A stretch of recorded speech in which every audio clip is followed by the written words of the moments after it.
देखिए आज हम लोग को देखना है बिहार पुलिस का ये 20वां क्लास है और 510 नंबर से क्वेश्चन देखेंगे। और आप लोग से छोटी सी अपील है कि आप लोग वीडियो को अधिक से अधिक शेयर कर दीजिए। आप लोग को जानकारी ही है कि मेरा तबीयत बीते दिन काफी खराब चल रहा था, इसलिए आप लोग से छोटी सी अपील है कि आप लोग वीडियो को अधिक से अधिक शेयर कीजिए ताकि जो भी छूटे हुए स्टूडेंट्स हैं उसको जानकारी हो जाए, वहां तक खबर पहुंच जाए और वो क्लास को अटेंड करे। तो आप लोग से एक छोटी सी अपील है कि आप लोग वीडियो को अधिक से अधिक शेयर कीजिए। तो चलिए देखते हैं क्वेश्चन 510 नंबर कह रहा है सूर्य, विद्युत बल्ब, कैंडल, जुगनू कैसी वस्तुएं हैं। पूछ रहा है सूर्य हो गया, विद्युत बल्ब हो गया, कैंडल हो गया, जुगनू हो गया, ये कैसी वस्तुएं हैं। तो ये प्रतिदीप्त वस्तुएं हैं, इसी को बोलते हैं दीप्त भी। आपको याद रखना है दीप्त वस्तुएं, इंग्लिश में बोलते हैं ल्यूमिनस ऑब्जेक्ट। अब बातें आती है थोड़ी सी बता देते हैं कि दीप्त वस्तु किसको बोलते हैं। दीप्त वस्तुएं वैसे वस्तु को बोलते हैं जिनके पास स्वयं का प्रकाश होता है, जो अपने प्रकाश से प्रकाशित होते हैं, उसे दीप्त वस्तु बोलेंगे। तो आप समझ गए होंगे, जैसे सूर्य हो गया, सूर्य को हम लोग रोशनी नहीं देते, ये अपने प्रकाश से प्रकाशित है। विद्युत बल्ब हो गया, ये अपने प्रकाश से प्रकाशित होते हैं। कैंडल हो गया, जुगनू हो गया, ऐसे जलती हुई जो भी बत्ती है सारे का सारे प्रतिदीप्त वस्तुएं हैं, यानी कि ल्यूमिनस ऑब्जेक्ट है। आगे देखिए क्या रहा, मेज, कुर्सी, किताब इत्यादि कैसी वस्तुएं हैं या किन वस्तुएं की उदाहरण है। तो आप देखिए मेज हो गया, कुर्सी हो गया, किताब हो गया, कहता है इत्यादि कैसी वस्तुएं का उदाहरण है। तो अप्रतिदीप्त वस्तु का उदाहरण है, याद रखना अप्रतिदीप्त, या इसी को बोल सकते हैं अदीप्त वस्तु। अदीप्त वस्तु या अदीप्त पिंड भी बोल सकते हैं, इंग्लिश में बोलेंगे नॉन ल्यूमिनस ऑब्जेक्ट। तो मेज हो गया, कुर्सी हो गया, किताब हो गया, अगर इस पूछेगा कौन सा वस्तुएं हैं तो अदीप्त वस्तुएं। क्यों है अदीप्त? क्योंकि इनके पास कोई प्रकाश अपना नहीं है। अदीप्त वस्तुएं वैसे वस्तुएं को बोलते हैं जिनके पास अपना कोई प्रकाश नहीं होता है और ये दीप्त वस्तु के प्रकाश से प्रकाशित होते हैं। जैसे अगर बात करें मेज की, कुर्सी की, टेबल की, किताब की बात करें तो इनके पास अपना रोशनी नहीं होता, अपना प्रकाश नहीं होता, लेकिन इनको हम देखते हैं तो किनके उपस्थिति में देखते हैं, दीप्त वस्तुएं के उपस्थिति में देखते हैं। डीपली बताएंगे तो बहुत टाइम लगेगा क्योंकि ऑब्जेक्टिव है, आपको बताना है। चलिए आगे देखिए, कहता है ये वस्तुएं जिनसे होकर प्रकाश की किरणें आर पार कर जाती है कहलाती है। ये के जगह वे होता, वे वस्तुएं जिनसे होकर प्रकाश की किरणें आर पार कर जाती है उसे क्या बोलेंगे, पारदर्शक वस्तुएं बोलेंगे, पारदर्शक पदार्थ बोलेंगे। ऐसे बात करें प्रकाश माध्यम की तो प्रकाश माध्यम जो होता है 3 प्रकार का होता है, याद रखना, पारदर्शक, अल्प पारदर्शक और अपारदर्शक। तो यहाँ है कह रहा वे वस्तुएं जिनसे होकर प्रकाश की किरणें आर पार कर जाती है उसे क्या बोलेंगे, पारदर्शक या पारभाषक, क्योंकि प्रकाश की किरणें इस साइड से उस साइड पार कर जाती है। आगे देखिए कहता है, चलिए आगे बढ़ा रहे हैं थोड़ा सा।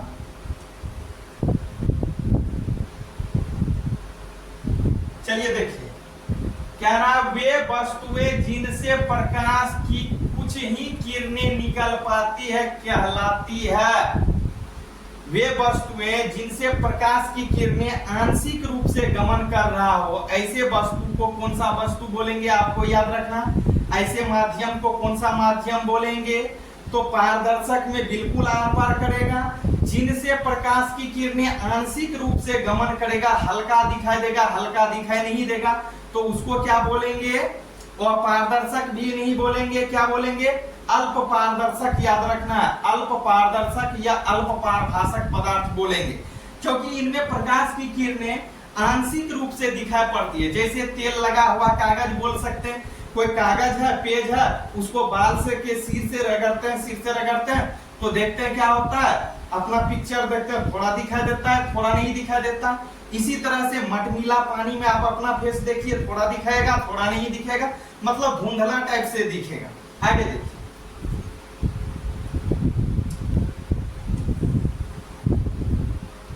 आगे पूछ ही दिया है क्या रहा, तेल लगा कागज, थीन पेपर, घिसा हुआ कांच किस प्रकार की वस्तुएं हैं? तो पारभासी है, क्योंकि इनके आर पार प्रकाश की किरणें आंशिक रूप से गुजर जाती है। तो तेल लगा कागज, थीन पेपर, घिसा हुआ कांच क्या है, किस प्रकार की वस्तुएं हैं? तो पारभासी।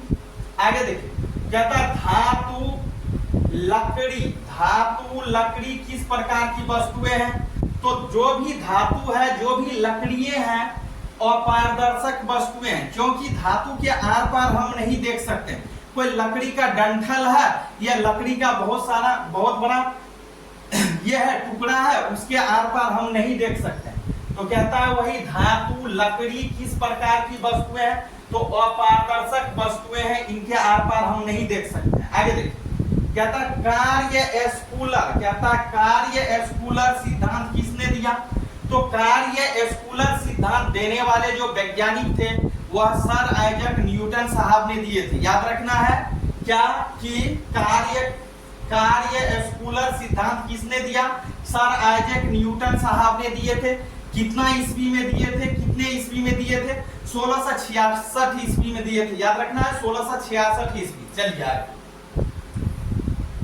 आगे क्वेश्चन है, प्रकाश के व्यतिकरण का सिद्धांत किसने दिया? तो प्रकाश के व्यतिकरण का सिद्धांत थॉमसन साहब ने दिए थे, थॉमसन टॉम ने। और कितना ईस्वी में? 1800 ईस्वी में दिए थे, ये याद रखना। आगे देखिए,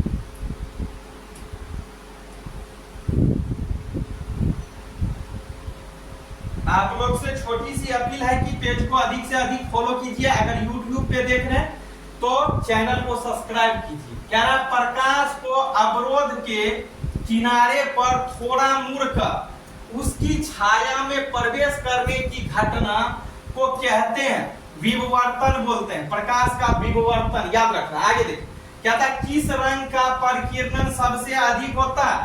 बैगनी रंग के किरणें का परिकिरण जो होता है वह सबसे अधिक होता है बैगनी रंग। याद रखना। आगे देखिए, कहता किस रंग का परिकिरण सबसे कम होता है? तो सबसे कम लाल रंग का जो होता है परिकिरण सबसे कम होता है। आगे कह रहा प्रकाश के चिकने पृष्ठ होता है, यहाँ पृष्ठ से टकराकर लौटने की परिघटना को क्या कहते हैं? फिर से क्वेश्चन देखिए, कहता प्रकाश के चिकने पृष्ठ से टकराकर लौटने की परिघटना को क्या बोलेंगे, क्या कहेंगे? तो आपको याद रखना है प्रकाश का परावर्तन कहते हैं। प्रकाश का परावर्तन का उदाहरण है, ऐसे परावर्तन का अर्थ देखिएगा तो परावर्तन इस होता है लौटना। तो कहता है प्रकाश के चिकने पृष्ठ से टकराकर लौटने की परिघटना को प्रकाश का परावर्तन कहते हैं। याद रखना। चलिए आगे देखिए,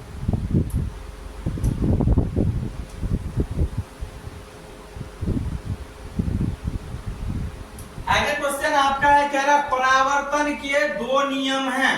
बात सही है, परावर्तन के दो नियम हैं। कौन कौन नियम है?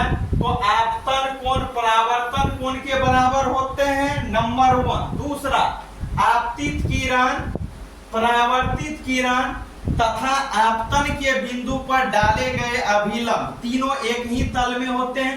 तो प्रकाश के परावर्तन के यही दो नियम है। कौन कौन? आपतन कोण परावर्तन कोण के बराबर होते हैं, अर्थात कोण I इक्वल टू कोण R भी बोल सकते हैं। तो पहला है प्रकाश के परावर्तन का नियम, आपतन कोण परावर्तन कोण के बराबर होते हैं। दूसरा, आपतित किरण, परावर्तित किरण तथा आपतन बिंदु पर डाले गए अभिलंब तीनों एक ही तल में होते हैं। तल मीन्स होता है नीचे का भाग। आपको बताए थे कुछ इस प्रकार से फिगर इसका चलता है, बनता है। ये आपतित प्रकाश है, ये परावर्तित प्रकाश।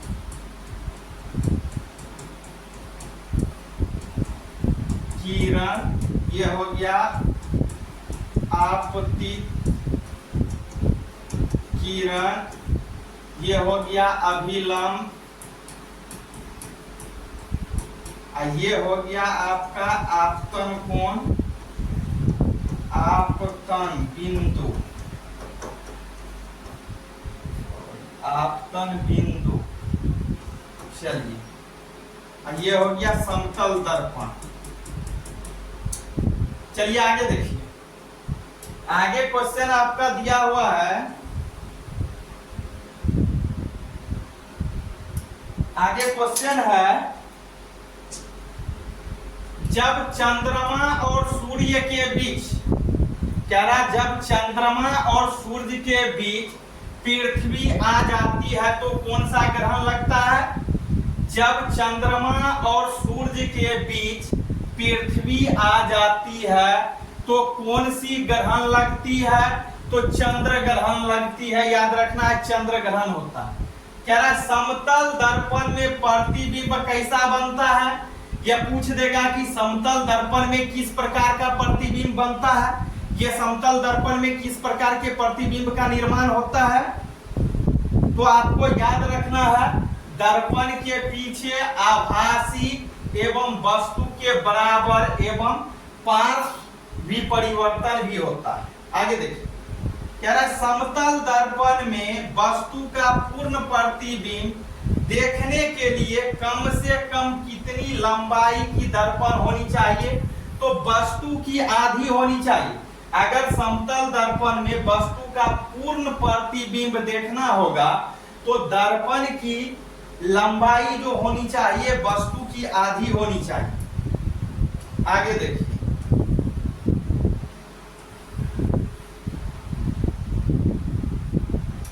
आगे क्वेश्चन है,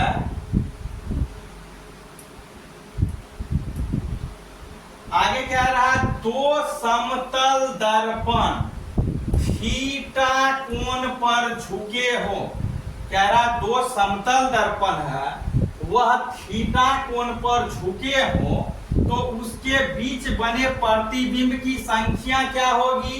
तो 360 बट्टे थीटा -1 होगा। चलिए आगे देखिए, क्या था बंकर में छिपे सैनिक। बंकर क्या होता है आपको भली भांति मालूम है। यूक्रेन और रशिया के जब युद्ध हो रहा था तो उसमें बार बार इसी चीज का जिक्र हो रहा था, एक बंकर का। तो क्या था बंकर में छिपे सैनिक जमीन पर चल रहे दुश्मनों की गतिविधियों का पता लगाने के लिए दर्पण का प्रयोग करते हैं। यह किस दर्पण का? तो 45 डिग्री पर स्थित दो समतल दर्पण का। आगे देखिए, कहता चेहरा देखने बहुरूपदर्शी एवं परिदर्शी में किस दर्पण का उपयोग या प्रयोग करते हैं? तो समतल दर्पण का इसमें उपयोग करते हैं। आगे देखिए क्वेश्चन,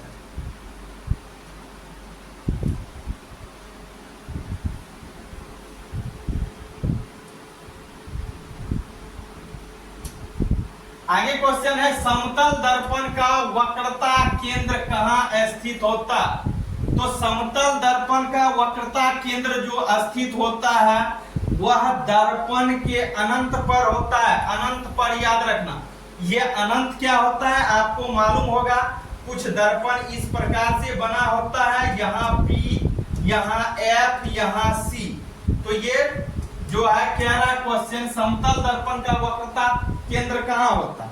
ये अवतल दर्पण है। समतल दर्पण में पूछ रहा है इस प्रकार का कुछ दर्पण है, यहाँ मान लेंगे PFC। तो क्या है समतल दर्पण का वक्रता केंद्र कहाँ स्थित होता है? तो वक्रता केंद्र अनंत पे स्थित होता है। किसमें? समतल दर्पण में, याद रखना। आगे दिया गोलीय दर्पण की फोकस दूरी वक्रता त्रिज्या की क्या होती है? तो गोलीय दर्पण की फोकस दूरी जो होती है वह वक्रता त्रिज्या की आधी होती है, याद रखना है। चलिए इसी को बोलते हैं F = R/2। ये 10th क्लास में भी पढ़े होंगे आप लोग, इंटर में भी पढ़े होंगे। आगे दिया है गोलीय दर्पण के सामने, कह रहा है गोलीय दर्पण के सामने रखी वस्तु की दूरी U, प्रतिबिंब की दूरी V तथा फोकस दूरी F हो तो क्या होगा? तो होगा 1/F = 1/U + 1/V, जिसे किस नाम से जानते हैं? दर्पण के सूत्र के नाम से जानते हैं। दर्पण का सूत्र पूछा गया है कई बार। दर्पण का सूत्र क्या होता है? 1/F = 1/U + 1/V। अगर इसी में लेंस का सूत्र अगर आपको पूछ दे तो लेंस का सूत्र क्या होता है, 1/f is equal to 1/u, plus के जगह सिर्फ यहां -1/v कर देंगे। चलिए आगे दिया है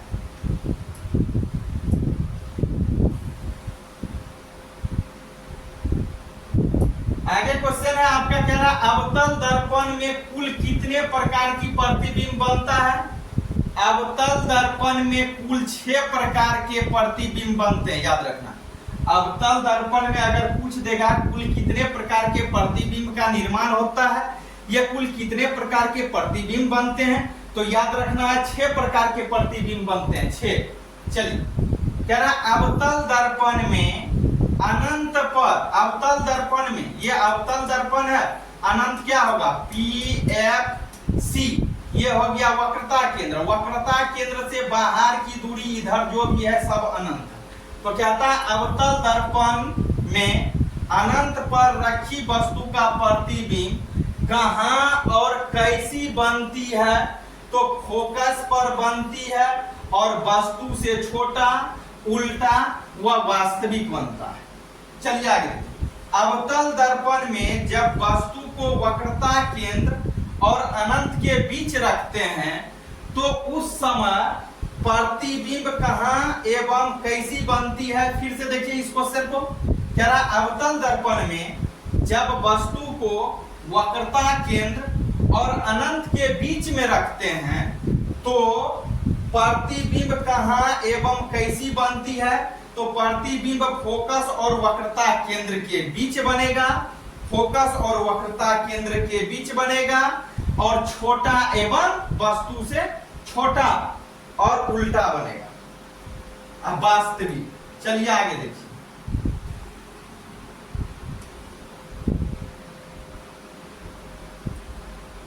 अगला क्वेश्चन है, कह रहा अवतल दर्पण में जब वस्तु को वक्रता केंद्र पर रखते हैं तो प्रतिबिंब की स्थिति, आकार एवं प्रकृति कैसी बनती है। फिर से देखिए क्वेश्चन, कह रहा अवतल दर्पण में जब वस्तु को वक्रता केंद्र पर रखते हैं तो प्रतिबिंब की स्थिति, आकार एवं प्रकृति कैसी बनती है, तो वक्रता केंद्र के पर समान बनता है, उल्टा एवं वास्तविक बनता है। आगे दिया अवतल दर्पण में जब वस्तु को वक्रता केंद्र एवं फोकस के बीच में रखते हैं तो प्रतिबिंब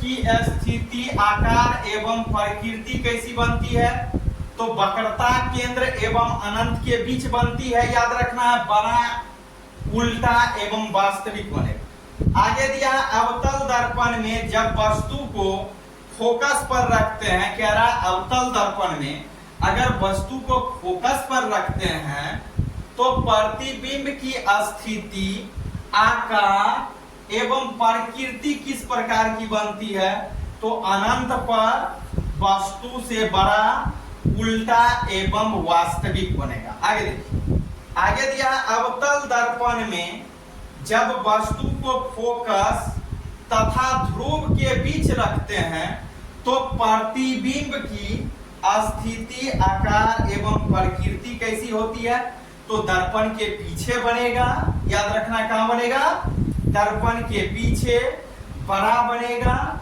सीधा एवं काल्पनिक बनेगा। आगे देखिए,